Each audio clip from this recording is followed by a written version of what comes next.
నువ్వు ఎవరితో అయినా పెట్టుకోవచ్చు కానీ పెట్టుకోకూడదు.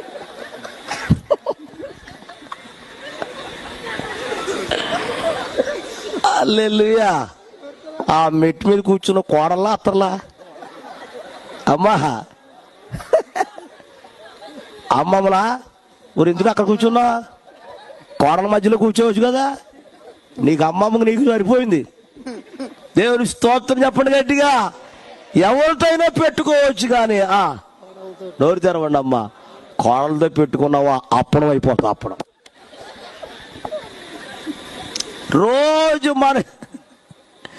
నిత్యం మన ఇంట్లో ఉండే వ్యక్తులు ఎవరు చెప్పండి గట్టిగానమ్మా చెప్పు. కోడల్ని ఎలా చూసుకోవాలంటే నోరు తెరవండి అమ్మా. కూతురులాగా చూసుకో. కొన్ని సంవత్సరాలు బతుకుతావు.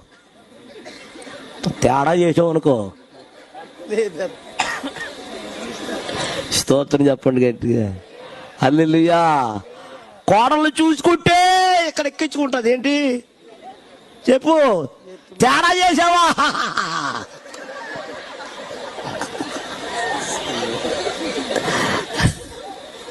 స్తోత్రం.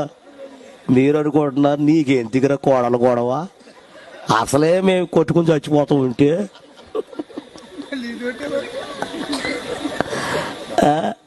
నిన్న నేడు నిరంతరం మారడు నా జ్ఞాప